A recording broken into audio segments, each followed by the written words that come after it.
Saludos amigos, iniciamos Coloquio, el programa económico de la semana en este final 2024 y también para analizar las perspectivas del 2025. Saludos Esteban. Saludos Ale, saludos a los amables televidentes que nos siguen en Coloquio. Bueno, tú sabes Esteban que yo no había visto, la gente se ha cansado de las lluvias persistentes que ahora noviembre sustituyendo a mayo en el año por el cambio climático, pero hay un elemento que coincide, la cantidad de lluvia persistente que ha caído en el país y la cantidad de temas económicos, tasas de interés de referencia del Banco Central, la inyección de 35.000 millones para el sector de la construcción y las viviendas económicas, el tema del informe del Banco Central sobre el comportamiento de la economía al mes de octubre con un 5.1% de promedio y un crecimiento de 5.4%, pero además vemos cómo temprano comenzaron a hablar de alzas de precio en el café, en los huevos y otras cosas. Hay una lluvia de temas económicos que realmente son motivos para que analicemos inclusive también la tendencia hacia dónde vamos a recibir el año 2025. Sí, acá hay temas que se tornan recurrentes, el asunto de la denuncia, de aumentos de precios. Siempre a final de año se producen aumentos de precios en productos, principalmente de la canasta básica, porque nosotros tenemos una proporción de la economía que está en la informalidad, 56% de la economía es informal. Y si bien en el sector formal, laboral, hay doble sueldo de Navidad, en el sector formal no en todas las áreas hay doble sueldo, y el doble sueldo se procura con base en un mayor dinamismo de las ventas de los productos. De repente tú vas a tu peluquero todos los meses, pero en diciembre cuando tú vas tienes que pagar doble porque hay que darle el doble, aunque esté en informalidad. Entonces eso ocurre con el comercio y por eso se producen aumentos de precios en épocas navideñas. Ahora, las medidas que está tomando el Banco Central a través de la Junta Monetaria en procura de inyectarle mayor liquidez al sector financiero, y dinamizar determinados sectores de la economía, pues eso puede estar vinculado a varios aspectos. Una de las cosas es que hay holgura para tomar medidas de flexibilización económica toda vez que la inflación ha estado controlada durante el año. La inflación se mantuvo por debajo de 4%. Fíjate que nosotros tenemos una meta de inflación que debe oscilar entre 3 y 5%. Y en este año se ha mantenido entre 3 y 4%, es decir, por debajo del 4%, que es por debajo del rango meta, y eso es bastante favorable porque entonces eso le da holgura al Banco Central para establecer algún tipo de flexibilización que dinamice la economía sin presionar la inflación. El otro aspecto es que nosotros tenemos la meta de crecer alrededor de un 5% este año, y parece que el Banco Central, por un asunto tal vez de ego interno positivo, digo yo así, quiere cerrar el año con un crecimiento que supere ese 5%, posiblemente un 5.5%, pon tú que llegue a 6%, tomando en cuenta que todavía, si mide 5.1 hasta octubre, todavía el mes de noviembre, diciembre, cuando se hace la contabilidad, tomando en cuenta que en diciembre siempre se dispara la economía, pues obviamente pudiéramos terminar por encima de un 5.5%, y eso es de mucha satisfacción para las propias autoridades monetarias y para el propio gobierno. La otra parte está en que fíjate que la Junta Monetaria ha flexibilizado lo que tiene que ver con la inyección de liquidez al sector financiero, en este caso 35.000 millones de pesos del encaje legal para el financiamiento de viviendas, tanto viviendas de bajo costo, de menos de 5 millones, como de viviendas hasta 15 millones de pesos, y para la promoción de la construcción de nuevas viviendas. Eso tiene que ver en parte, Alex, por el hecho de que, por un lado, la demanda de créditos para viviendas parece que se ha reducido o ralentizado. Tal vez tomando en cuenta que las tasas de interés estaban altas durante el último año. Entonces, bueno, tal vez la autoridad monetaria quiere dinamizar un poco eso, provocando una reducción de las tasas de interés. Por eso también ha bajado la tasa de interés de política monetaria, que ya para el mes de noviembre estaba en un 6%. Ahora, está el caso también de que el gobierno ha desacelerado la inversión en construcción. Y cada vez más la inversión de capital Es más reducida. Está más reducida y más amenazada. Exactamente. Entonces, escúchame, porque por ejemplo tú viste, Esteban, que ahí en fracción de 24 horas llegaron a un acuerdo con los médicos, pero ese acuerdo con los médicos perjudicó las partidas de obras públicas. De obras públicas. Le bajaron 3.500 millones de pesos Exacto. al presupuesto de obras públicas para el año que viene, el año 2025. Entonces, en el año 2025, el gasto de capital se supone que va a ser apenas un 12% del gasto total del gobierno. 88% va a ser gasto de corriente y el gasto de capital, que es el gasto en inversión de obras, será apenas un 12%. Entonces, como el sector construcción es uno de los sectores más dinámicos de la economía por el encadenamiento que tiene, y el gobierno va a reducir el gasto en el área de construcción, entonces la autoridad monetaria están buscando la manera de que en el sector privado aumente el gasto en construcción, para que el sector construcción como tal, en su conjunto, pues siga dinamizando la economía. Si no por el lado del gobierno, de la inversión del gobierno, sí por el lado de la inversión del sector privado. ¿Y cómo el sector construcción se dinamiza con inversión del sector privado? Cuando el costo del dinero se reduce, es decir, a través de medidas de flexibilidad de la autoridad monetaria. Entonces, posiblemente la autoridad monetaria, el Banco Central, está visualizando que como va a haber menos dinamismo en la construcción del Estado, vamos a provocar un mayor dinamismo en la construcción del sector privado a través de un incentivo en términos de financiamientos para la construcción de viviendas y la adquisición de viviendas. Pero mira, resulta un ejercicio económico sumamente importante, que en la medida en que no se hace realidad el paquete de modernización fiscal, en la medida en que baja la inversión al 12% apenas como gasto de capital, el Banco Central replica lo que hizo a partir de la epidemia del COVID, cuando llegó a colocar con dinero del encaje legal 196,000 millones de pesos de inyección a la economía.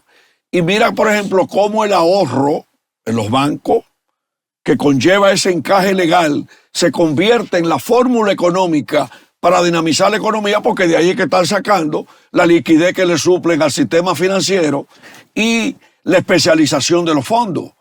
Ahora, hay un sector, la COPIMECON, a través del Liceo Christopher, su presidente, Confederación Dominicana de la Pequeña y Mediana Empresa de la Construcción, que están reclamando ser tomados en cuenta. Sí, te voy a explicar qué es lo que pasa con eso. Las medidas del Banco Central de liberar 35,000 millones de pesos de encaje legal para ofrecer financiamientos para la construcción y la adquisición de vivienda es estableciendo una tasa tope de un 10%. Sin embargo, hace una excepción con las micro y pequeñas empresas, porque como las micro y pequeñas empresas son de alto riesgo, cuando digo alto riesgo es que generalmente, como son micro y pequeñas empresas, tienden a ser más inestables y por lo general las tasas de interés para los préstamos a micro y pequeñas empresas son más altas. Entonces, ese 10% no se va a aplicar a micro y pequeñas empresas. Las micro y pequeñas empresas van a recibir posiblemente recursos del encaje legal, de esos recursos en financiamiento, pero va a ser a una tasa mayor al 10%. Entonces, lo que procura el COPIMECON a través del Liceo Christopher, que es bastante positivo, es que, bueno, que las micro y pequeñas empresas también puedan acceder a financiamientos de bajo costo, que sería una tasa de un 10% en préstamos interinos a 2 años. Pero resulta que las normas de reglamento de evaluación de activos del sector financiero no les permite darle una buena calificación a las micro y pequeñas empresas para poder darle un préstamo con tasas de interés de 10% o de menos. Entonces, ¿van a recibir posiblemente recursos del encaje legal en financiamiento? Sí. Posiblemente con tasas más bajas que las que están recibiendo actualmente, posiblemente sí, pero no a 10%. Siempre va a ser por encima de ese 10% al que hace referencia la autoridad monetaria cuando anuncia la liberación de recursos, porque las micro y pequeñas empresas tienen esa debilidad, que son o tienden a ser de mayor riesgo en cuanto a la calificación que reciben cuando se les va a otorgar financiamientos. Esteban, vamos a hacer una suma a propósito de diciembre de 2024. Si van a colocar esa liquidez de 35,000 millones para adquisición de vivienda, construcción de vivienda, vamos a suponer, o sea, que logren colocar una buena suma, ¿cuánto circularía en la economía dominicana? El presidente de la República habló de una Navidad que el gobierno va a aportar por encima de los 37,000 millones de pesos. ¿Cuánto aporta el sector privado en este tiempo de 2024, ¿tú crees que circulen más de 150 mil millones de pesos, incluyendo salario y el bono número 13? Bueno, te voy a hablar de la masa salarial. El gobierno anunció que iba a pagar el doble sueldo. El doble sueldo son más o menos en el Estado 30.700 millones de pesos, 30.777 millones de pesos. Bueno, eso quiere decir que esa es la masa salarial del sector del Estado. Sí.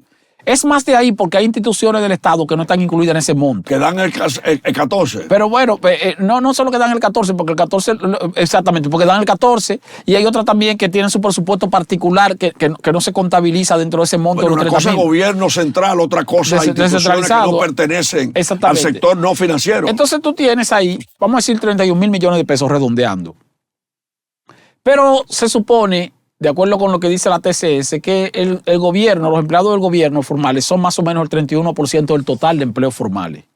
Si 31 mil millones de pesos la masa salarial del sector público y el sector privado es más o menos el 69% de la cantidad de empleados formales y los salarios son más o menos iguales, en el Estado son un poco más altos, pero más o menos iguales, entonces puede ser que en el sector privado la masa salarial mensual sea de más o menos 69 mil millones de pesos. 69 mil millones. Quiere decir que la masa salarial todos los meses en el país, todos los meses, es de más o menos 100 mil millones de pesos, que son los salarios que se pagan en el sector laboral formal, público y privado. Más o menos 100 mil millones.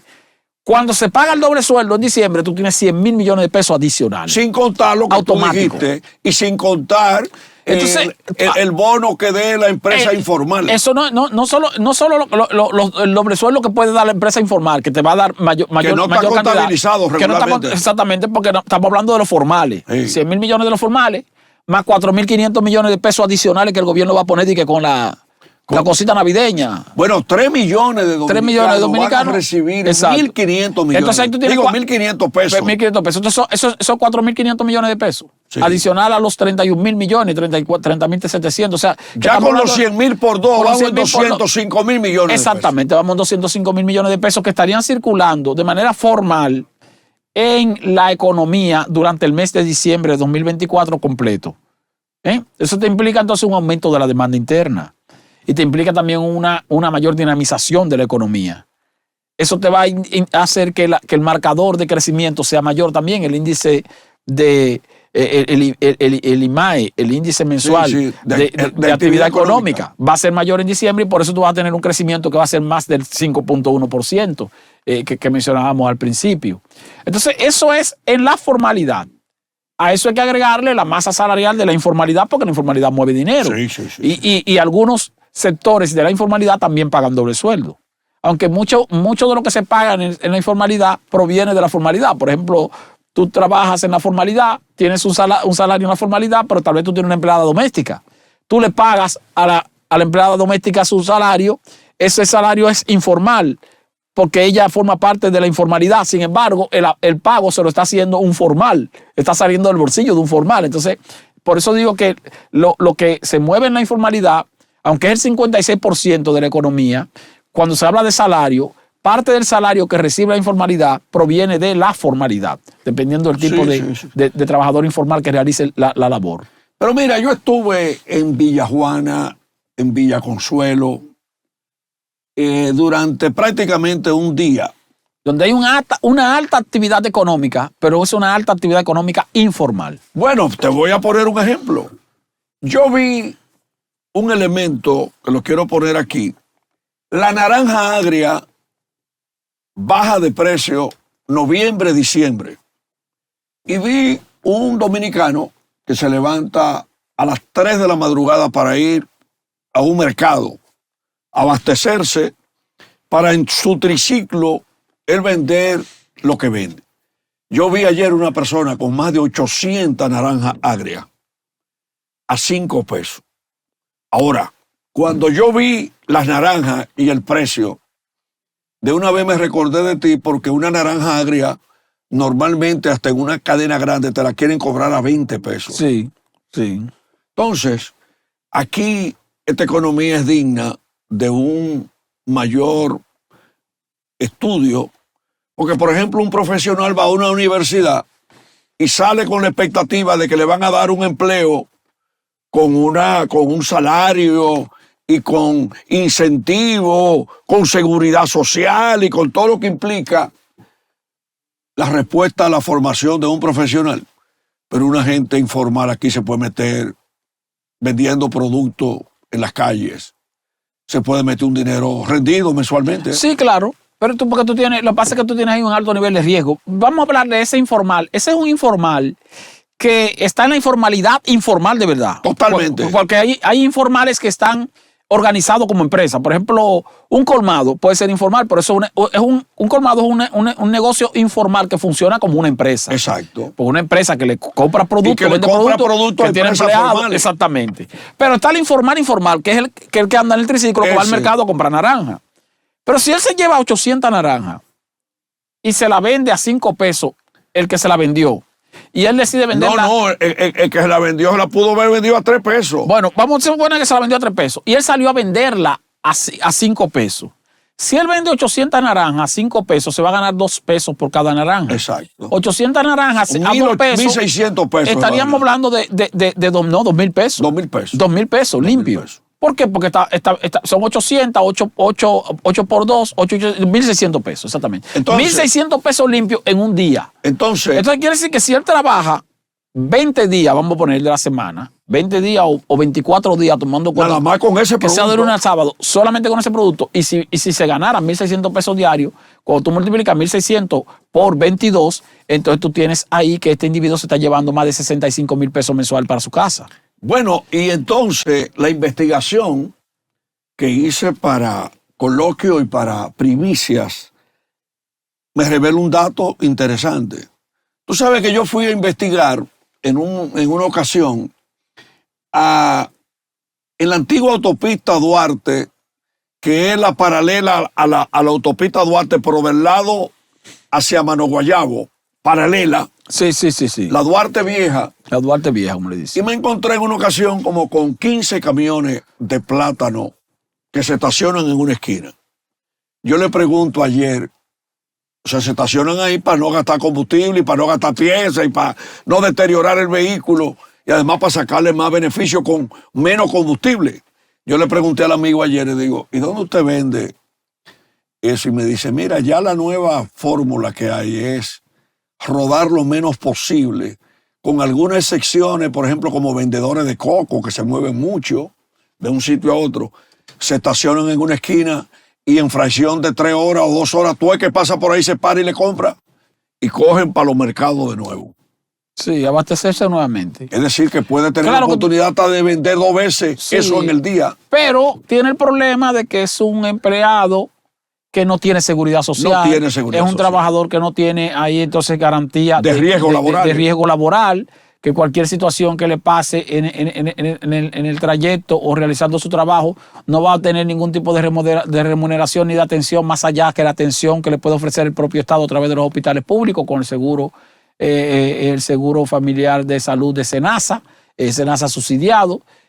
Porque todos esos informales tienen el SENASA subsidiado, pero el SENASA subsidiado es atención médica en el Estado y no tiene una compensación en lo que tiene que ver con riesgo laboral. Que por cierto quiero resaltar que uno de las instituciones del Estado, sumada técnicamente a lo que es DGI, lo que es aduana, lo que es Banco Central, lo que es Hacienda, lo que son las superintendencias del mercado de valores, superintendencia de pensiones, superintendencia de salud, Consejo de la Seguridad Social.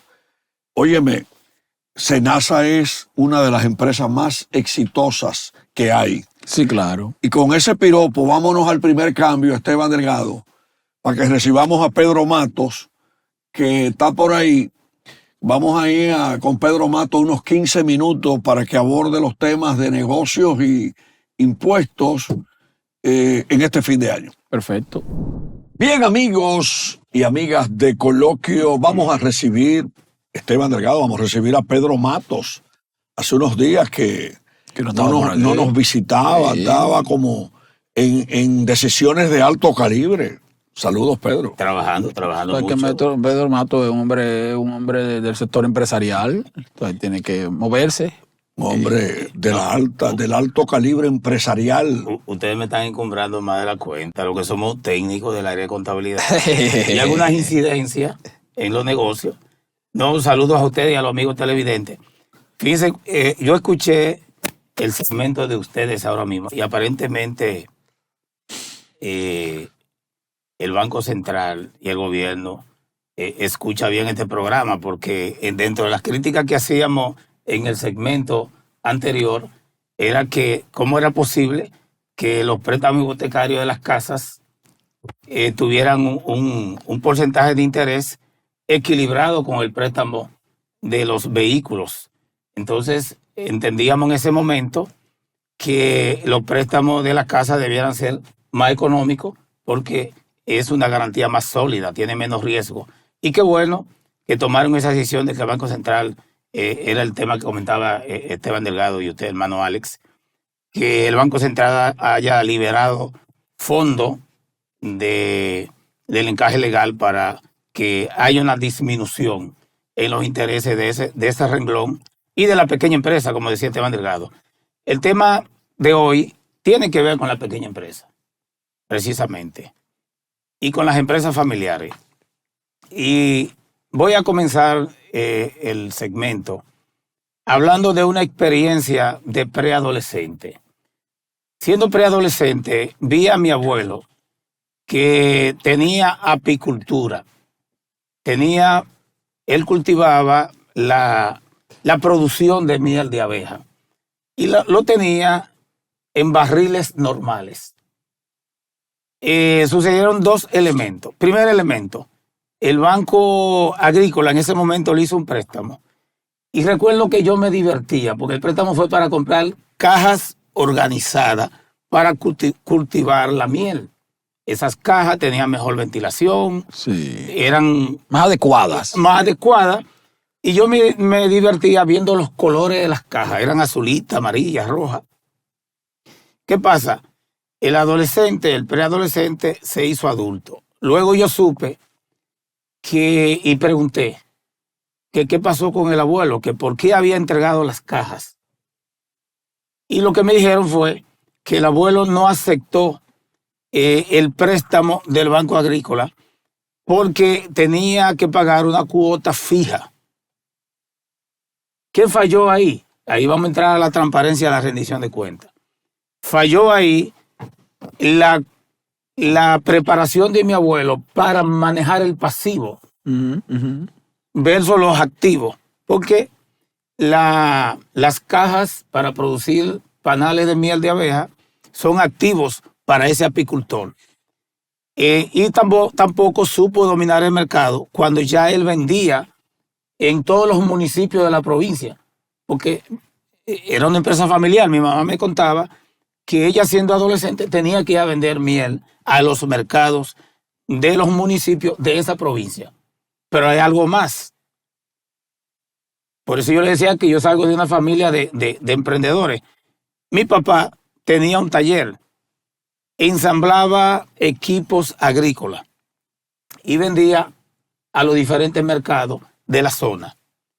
Igualmente el Banco Agrícola le hizo un préstamo, pero no supo dominar el mercado. Y llegó un momento en que mi papá hizo un lío, como decimos popularmente, pagó el préstamo, pero entonces no tenía capital de trabajo, no podía comprar las herramientas que necesitaba para hacer una explosión y su producción venderla en los diferentes mercados, que eran muy demandados, déjeme decirle, porque todavía esos mercados de esa zona demandan muchas herramientas agrícolas que son rudimentarias, que no necesariamente son mecanizadas.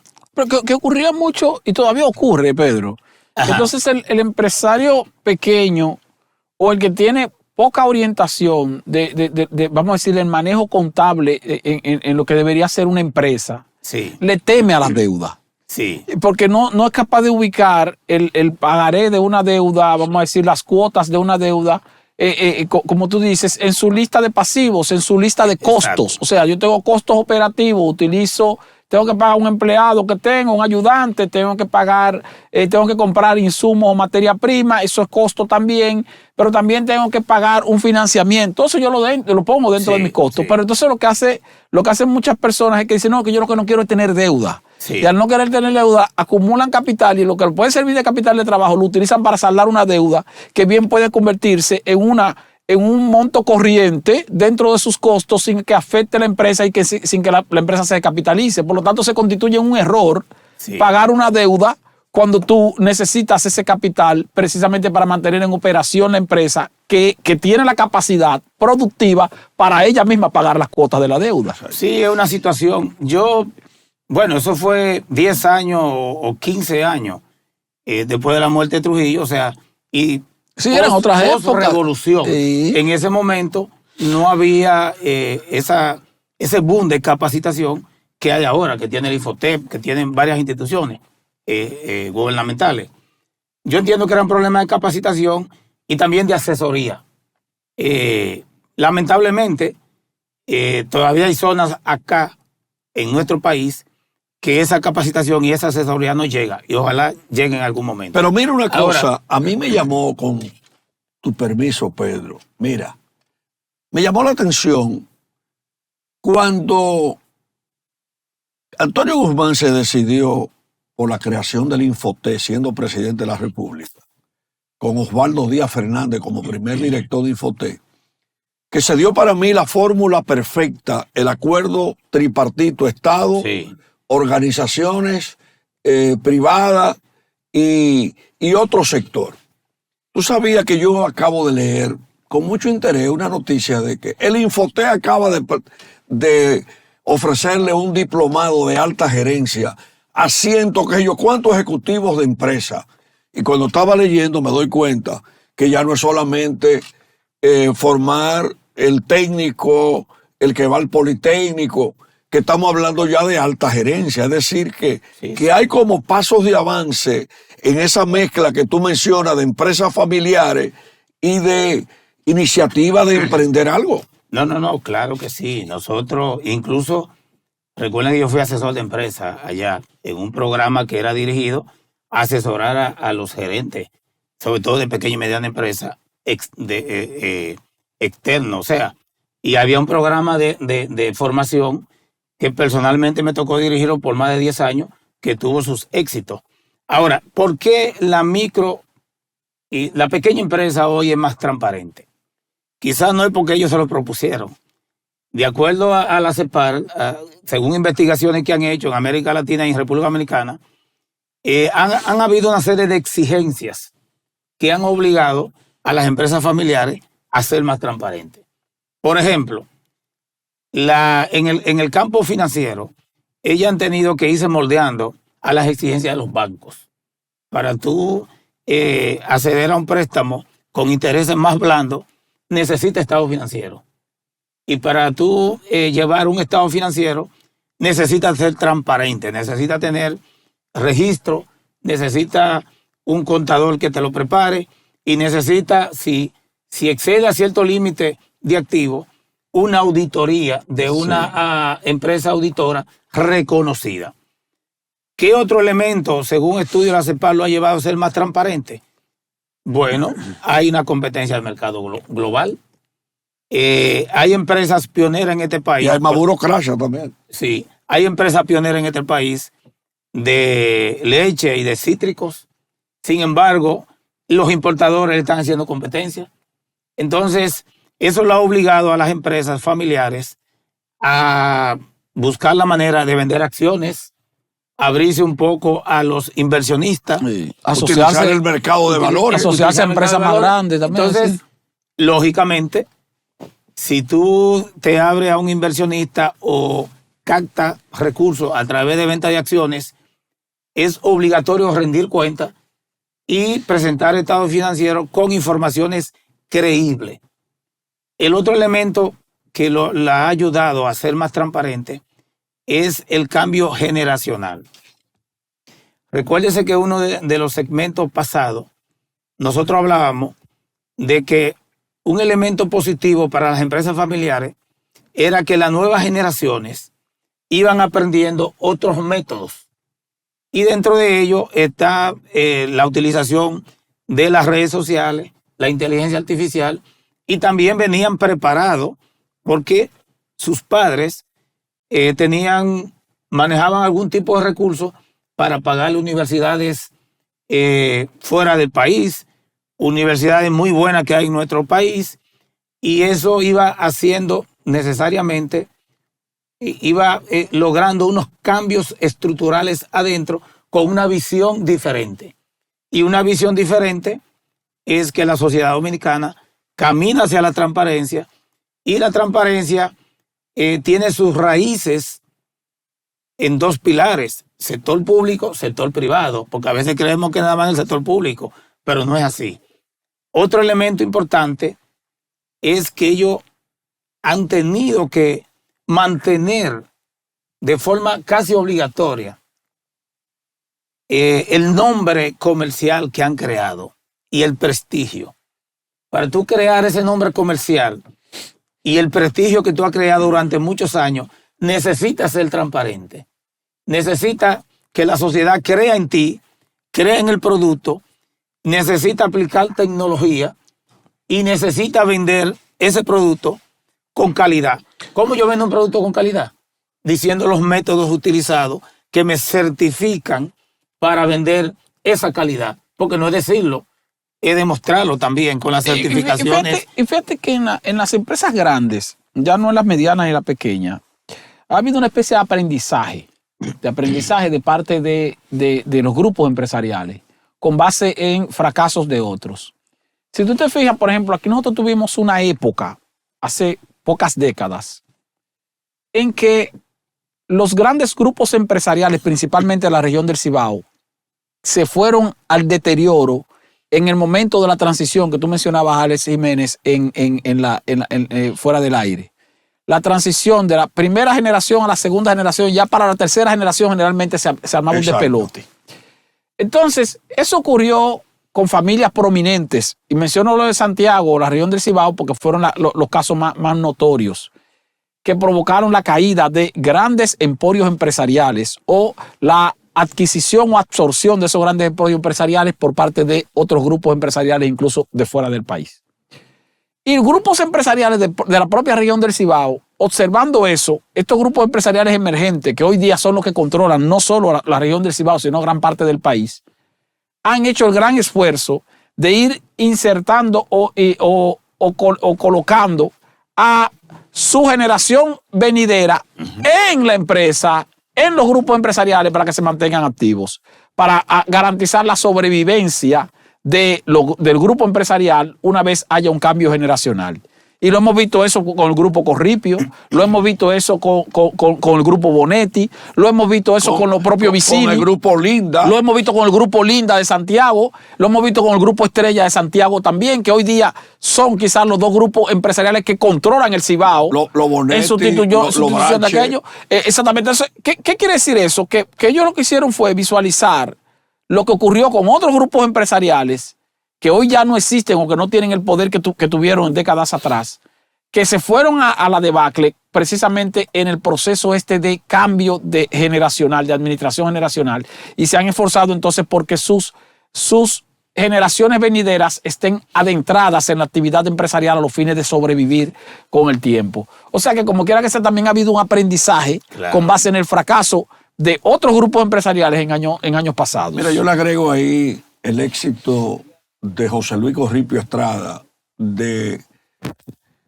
incluir sus hijos en la alta gerencia. Hijos y nietos. Y nietos. Hijos y nietos. Hijos y nietos. Sí. Que es un ejemplo que debe ser imitado por otros grupos empresariales del país. Claro. Otro elemento que le ha ayudado a ser más transparente y de manera casi obligatoria es la incidencia de la Dirección General de Impuestos Internos. Para tú ser una empresa, tiene que pagar impuestos y tiene que mantenerte al día. Y todo esto está es público en las grandes plataformas. La seguridad social, cuando tú registras a los empleados, ya los empleados entran al sistema y eso te obliga a ser transparente porque son datos que lo utilizan las compañías o las empresas que hacen investigaciones de mercado, las embajadas, y que tiene que ver entre otros. Y que tiene que ver con la modernización, con la globalización. Con la globalización. La globalización, porque fíjate que la mayoría de normativas que tienen que ver con la transparencia de la operatividad empresarial en la República Dominicana y en gran parte del mundo provienen de otras naciones más desarrolladas. Y nosotros tenemos, por ejemplo, ley contra el lavado de activos, nosotros tenemos ley de ordenamiento de mercado en diferentes aspectos. Nosotros hemos tenido la ley de ordenamiento territorial. La misma ley de compras y contrataciones públicas. Nosotros tenemos una cantidad de legislaciones que no fueron legislaciones que se le ocurrió a los dominicanos aquí para organizar y modernizar la operatividad empresarial, sino que son legislaciones que vienen de países más desarrollados en procura de organizar entonces eso, el ordenamiento de mercado en el ámbito mundial. Y eso ha contribuido entonces con que hoy día ciertamente no seamos una especie de ciudad bananera, sino que somos un país con un sistema empresarial organizado y transparente. Ya el tiempo se acaba. Hoy tenemos una exhortación rapidito. Sí, final, que se recuerden los dueños o los accionistas de empresas familiares que la familia debe estar en los puestos para lo cual califiquen. Sí. Y que la familia puede estar en el consejo, pero las posiciones de mando deben estar en manos de personas que califiquen para esos puestos. Bueno, por eso o que vayan preparando a esos familiares para no ponerlo simplemente porque es hermano o hijo del dueño. Perfecto. ¿Sí? Muchas gracias, Pedro. Ahora, después de este segmento, después de Pedro Matos, viene directamente desde Estados Unidos para este programa Pedro Díaz Ballester, el amigo del mundo de los negocios, para hablar un poquito ahí de Donald Trump y la economía dominicana, la perspectiva en el 2025. Retornamos en un momentito. Bien, amigos, el último segmento de este programa coloquio, el programa económico de la semana. Entonces vamos a recibir a Pedro Díaz Ballester, un amigo hace muchos años ya, un hermano de tantos años analizando la temática en el mundo de los negocios, de la economía. Saludos, Pedro. Qué bueno estar aquí de nuevo con ustedes, caramba. Hace tiempo no. Lo tenemos en el país, pues, o sea que Pedro es un hombre, Pedro es un hombre internacional. De Washington. Sí. Dios dispone, ¿verdad? Bueno, hay que vivir en un avión. ¿Qué va a hacer? Mira, Pedro, Donald Trump y la economía dominicana. Donald Trump inclusive vínculos aquí con Catcana, conocedor de la temática dominicana. ¿Qué visión tú, como reside en Estados Unidos, tienes tú sobre la perspectiva en el 2025 de Donald Trump y la economía? Ok, gracias, caramba. Realmente yo veo el ámbito muy positivo por varios factores. Uno, estamos hablando de un hombre de negocios dirigiendo la nación más poderosa del mundo, y como es mi convicción, como he citado a algunos amigos, del mecanismo de Donald Trump ha sido que él ha utilizado o utiliza sus experiencias, capacidad y estrategia de negocios en la política. Esa es mi convicción, porque fíjense tantas situaciones que vivimos con el caso de Corea, con la OTAN, etcétera. Todo ha sido sugestionando. Bueno, yo soy el más fuerte, pónteme en orden, tú no me puedes estar amenazando, yo soy el que tengo el poder. El tipo ejerció, acá, son los Estados Unidos, déjame no olvidarlo. Entonces, yo mantengo que los dominicanos en sentido general, sobre todo en el ámbito político, de negocios y de mercadeo, deben tomar esta lección de lo que ha sucedido en este caso como experiencia. Y la misma clase artística, la farándula, los deportistas, etcétera, que vean el desastre que resultó para Taylor Swift, Beyoncé y tantas figuras con millones de seguidores, y cómo quedaron aplastados en términos de cómo el elector decidió. Esto en función de que, bueno, quedó la evidencia de que simplemente porque usted sea un artista excelente o me guste, no implica que políticamente estemos de acuerdo. Primero es la familia, el bolsillo, es mi futuro, el de los míos. Entonces, eso en detalle previo. Además, claro, hay que resaltar que Trump tuvo que, él solo prácticamente como figura, competir con el presidente Biden, la vicepresidenta Harris, el expresidente Obama, el expresidente Clinton, su esposa. O sea, él tuvo que competir contra un equipo, todos estrellas. Y eso lo cito porque son Sí, porque detalles. ciertamente estaban todos integrados en el Claro. Partido Demócrata en procura de retener el poder en Estados Unidos. Sin embargo, frente a todas esas adversidades a las que hay que agregarle también la cantidad de sometimientos a la justicia que tuvo, claro, conflicto eso con la fue. justicia, y aún así este hombre emerge como ganador de las elecciones de Estados Unidos, lo cual indica que indudablemente algo de liderazgo tiene. Sí, considerable. Y con los márgenes que ganó y los lugares donde ganó. Entonces, eso como algo previo en términos de la parte interna, pero, perdón, en el caso de República Dominicana, citaba que lo veo favorable porque, primero eso, estamos hablando de una figura de negocios, estamos hablando de un equipo de gente con experiencia de negocios, gente que billonarios que van a ocupar posiciones de la parte de comercio, la parte de energía. Entonces, esos elementos uno los ve favorables, pero hay otros de mucho peso. Marco Rubio. Entonces, Sí, aunque sí, no sí. es El primer Pero secretario- conoce a de República negocio, Dominicana, ¿eh? No, es que va a ser el y ha primer, defendido a el primer Dominicana. secretario de Estado latino, de origen Claro. latino. O sea, es una- Exacto, y que aunque no sea una posición en términos de negocio directamente, pero sí tiene una amplia influencia porque va a representar un alto grado de seguridad para la inversión en la región. Porque tú sabes que ya tú sabes la línea de Marco Rubio, la línea del presidente Trump, entonces tú no esperas sorpresa de que otro país se te aparezca con Pero precisamente con la izquierda, etcétera. esa parte, Pedro, que menciona, que lo de la sorpresa. Aquí hay gente que se ha encargado, principalmente, bueno, gente que tiene incidencia mediática en República Dominicana, varios países de América Latina también, que se han encargado de presentar a Donald Trump como si fuera un asunto... Un asunto nuevo. Como un asunto nuevo y además un cuco que viene, que nos bromamos.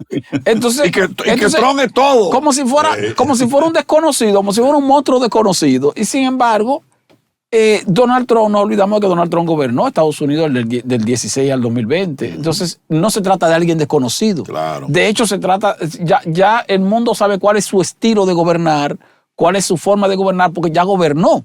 Ya lo vimos gobernando. Y entonces, sería bueno evaluarlo con base en su condición de presidente y no evaluarlo con base en su forma de ser, o en su forma de caminar, o en su forma de hablar. Porque ya lo conocemos como estadista en el sentido de que ya gobernó. O sea, entonces, ¿cuál es la sorpresa?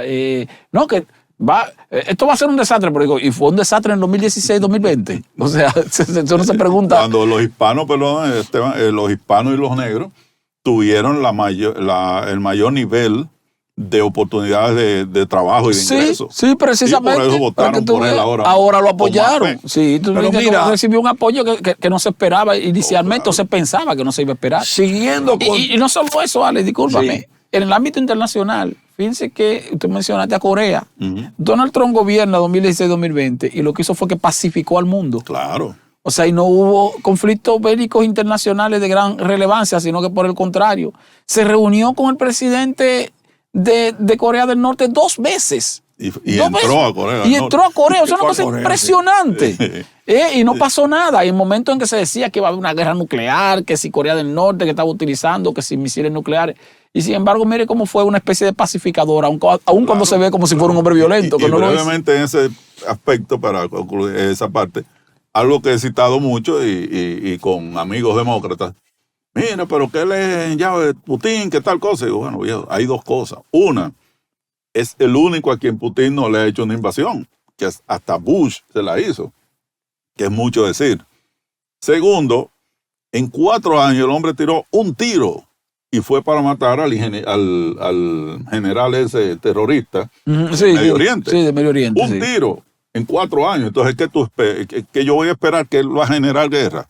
Claro, circunstancias podrían cambiar, pero no es su línea. Y como decía un amigo, el negocio del turismo. A él no le interesa que haya guerra. Y a nosotros exactamente. tampoco. La guerra de él es económica. A nosotros Mira, yo tampoco. lo que Es un quiero guerrero económico, no un guerrero bélico, ¿no? Claro. Yo lo que quiero es seguir con lo que tú decías, Esteban, que todo el mundo se ha puesto a decir muchísimas cosas de Donald Trump.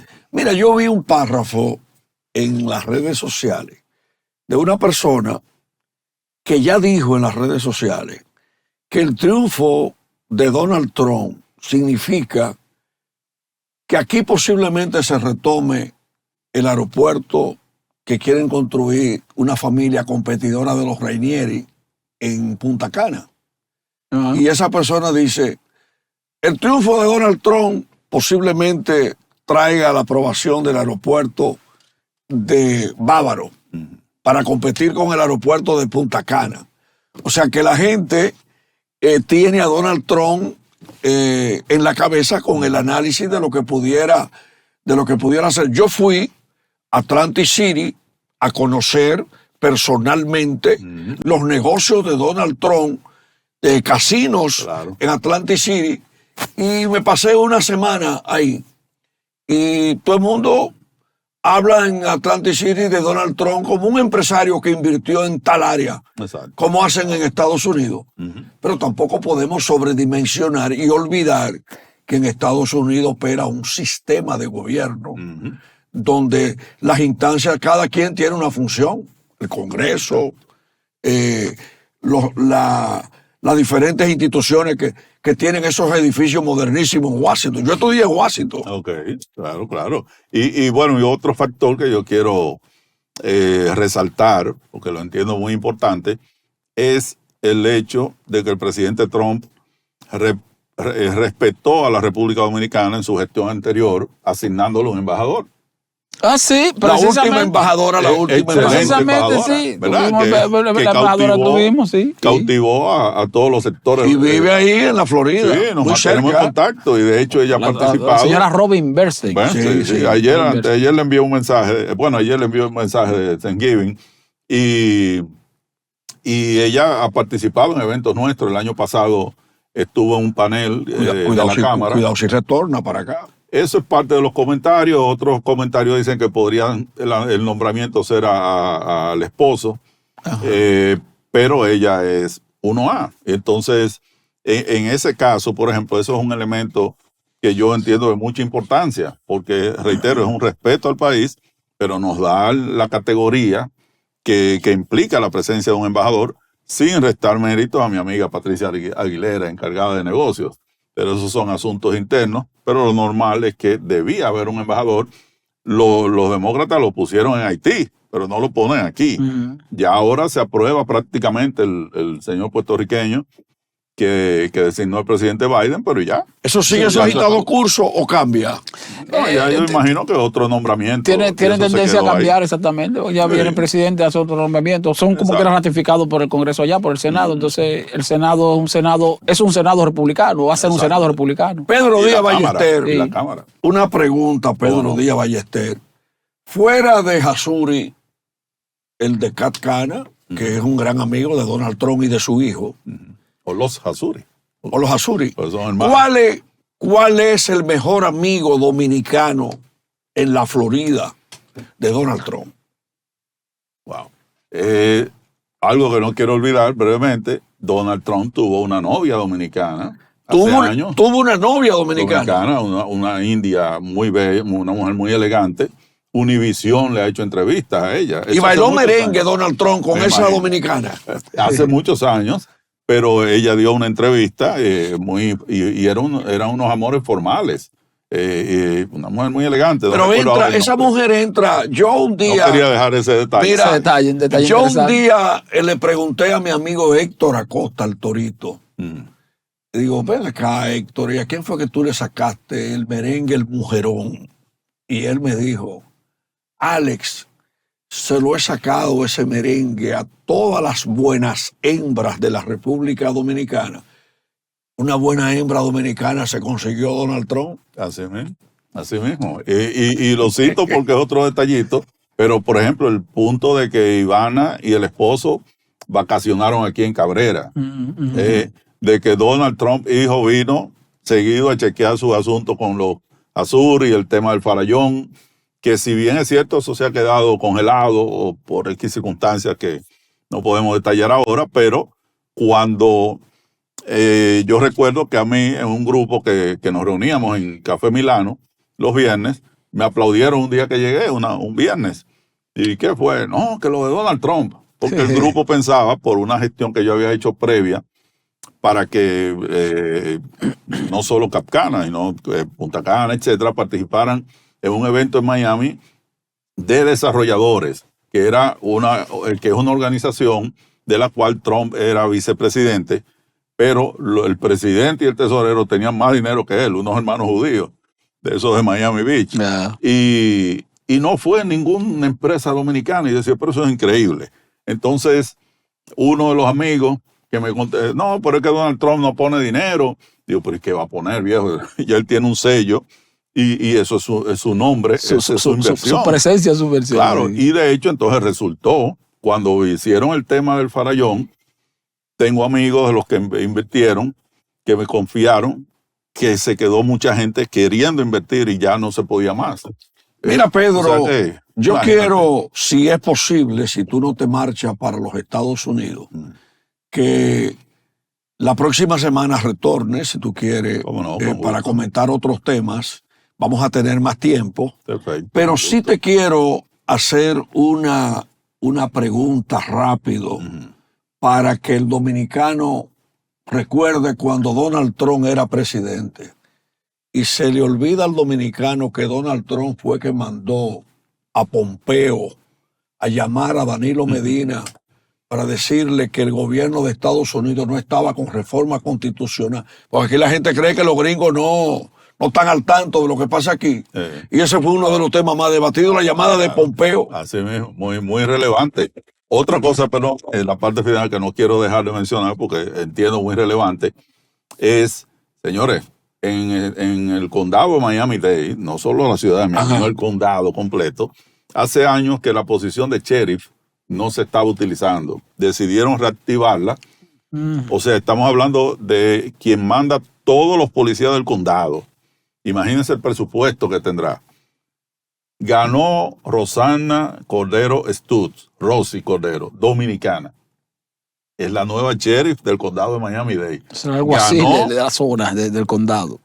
la jefa de todos los policías del todos los condado. policías, el alguacil, sí. Y ganó con el apoyo de Donald Trump. En las primarias republicanas ella le ganó a 9 hombres y 2 mujeres. Y ahora le ganó a un señor apellido Reyes, que era su contrincante demócrata, era muy fuerte, pero ella arrasó.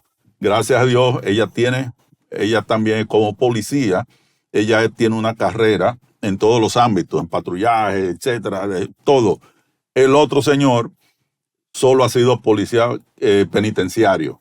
Pero aquí lo relevante es que una dominicana, con el apoyo de Trump, Va a dirigir ganó la- una la- posición la- súper relevante la que policía va a de ayudar a la República Miami-Dade. Dominicana. Bueno, despedimos el programa y a mí no me sorprendería, después de lo que ha dicho Pedro Díaz Ballester, que después que Donald Trump tuvo una novia dominicana, ¿verdad? Ciertamente. Que algún grupo ya comienza a preparar una recepción buscando a esa exnovia de Donald Trump para ver si aumenta los vínculos con el presidente de Estados Unidos. Creo que está residiendo en la Florida ella. Ah, si mal perfecto. No recuerdo, sí. Bueno, pero la Florida es donde más va Donald Trump. Señores, Ahí terminamos. Vive la Florida. Oficialmente, claro. Vive oficialmente en la Florida. Terminamos. Vamos a ver si es posible que Pedro retorne la Cómo no. semana que viene para Mucho gusto. seguir abordando temas inéditos aquí en Coloquio. Esteban, ¿cómo despide? Que Dios bendiga al pueblo dominicano. Hasta la próxima Coloquio, el programa económico de la semana.